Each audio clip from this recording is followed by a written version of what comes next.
My presentation is entitled, Wait, Where's the Lecture? The Impact of Switching the Sequence of Events in the Classroom.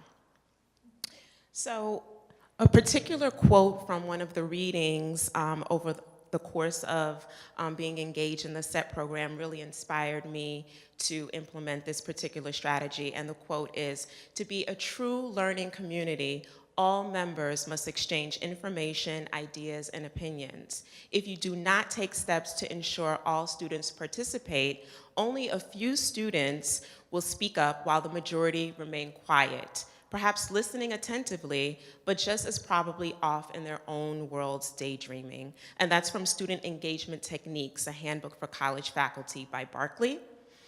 So what I did in my COM 108 Introduction to Human Communication course was flip the sequence of the typical classroom experience. So instead of coming in and lecturing right off the bat like students expect, I come in with some type of activity or thought-provoking question for the students to engage in prior, and then we follow up with the lecture afterwards. So initially, I planned to implement this strategy in only 3 lectures throughout the semester.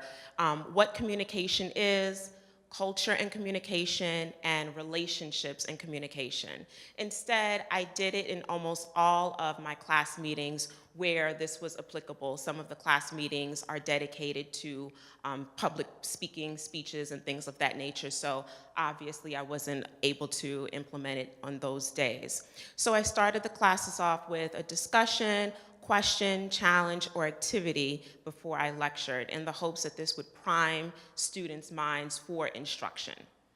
So I have some examples referring back to the 3 that I just discussed, what is communication? So I started off that particular lecture with this question: what is the purpose of communication in your life? I asked students to take about 5 or 6 minutes to jot down an answer to that question, and I asked a few of them to share it to all of us in the class. In the lecture on culture and communication, at this point, students had already been arranged in their groups, and I asked them to share what their understanding of their culture is to their group mates. And I wanted them to specifically think about music, religion, dress, language, etc.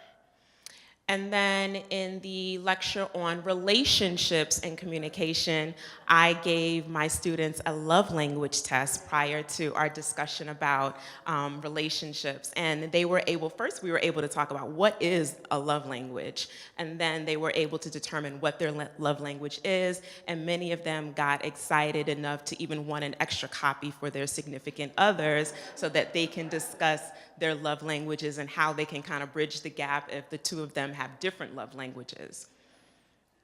So why did I decide to implement this particular strategy? Well, on many days, I felt like at the end of the class period, I was kind of just getting the job done. I was going in and I was lecturing, and we were having discussion, sometimes more discussion in classes than other times.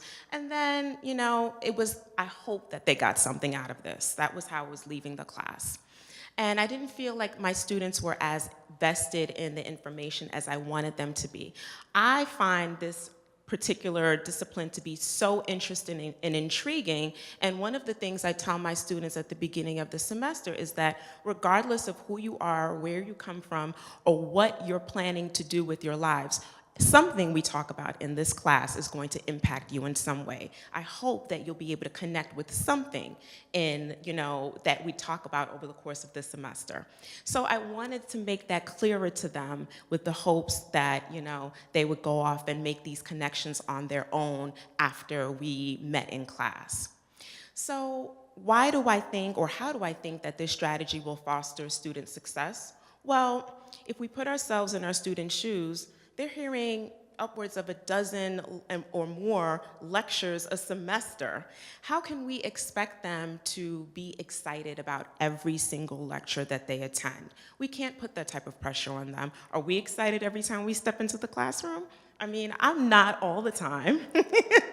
So I figured that if they're initially met with something that is unexpected, it would get them excited to make the connections. at least would say, well, what is she up to today? What is she doing? Why is she asking us to do this? You know, instead of pulling out their notebooks and a pen and their laptops, you know, they have to sit back and actually think about something. And that will catch them off guard in an exciting and interesting way, I think. And I hope that this would lend itself for them to want to participate and to feel excited and open about participating in the course. So I did a couple of different assessments to see if this strategy worked. The first was a quantitative assessment where I looked at the examination, the first examination in the course, and I also looked at two of the major speeches, the informative speech and the persuasive speech, and I compared the scores from prior semester to fall semester. So luckily, I taught two sections at the same exact time and day, in the spring of 2018 and in the fall of 2018, because I think that the time of day has an effect on the students. So I wanted to look at two classes that met at the same time and on the same days. So I looked at my Monday, Wednesday at 2 in the fall of 2018 and compared that to the spring of 2018. And I looked at my Tuesday, Thursday at 2 and compared the fall scores to the spring scores. And in general, overall, the scores shot up. Exam 1, the scores went up, and on the informative speech and the persuasive speeches, the scores went up as well in general. Another quantitative assessment I did was a very short survey that I handed out, a 3-question survey where students were asked yes or no pertaining to the 3 questions. I'll just read the first question. Do you feel more comfortable expressing yourself and/or asking questions in front of your classmates in this course earlier in the semester as compared to other courses? And a resounding amount of students in both of those sections said yes. I did some loose qualitative observations as well. I looked at the time that it took for the class to become more comfortable disclosing their thoughts and asking questions and talking about their personal experiences. And in general, it seemed to take less time this semester than it did in previous ones. I observed how quickly students engaged with me and with each other, and they did so at a quicker pace than they did in previous semesters compared to my experience in previous semesters. I also had some informal one-on-one conversations with certain students, and they said that they felt more comfortable presenting their speeches. And one student, and I quote, said, he felt more free to speak up in this particular class. So it was more comfortable, the climate was more comfortable, and we felt more like a community.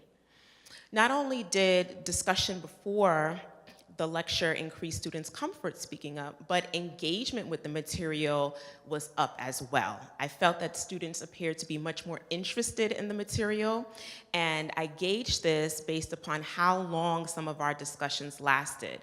I usually plan for, okay, I know this particular chapter may take 2 class periods to get through thoroughly, but sometimes I had to make adjustments to the course calendar because our discussions went over a few class periods, which I thought was a really good thing.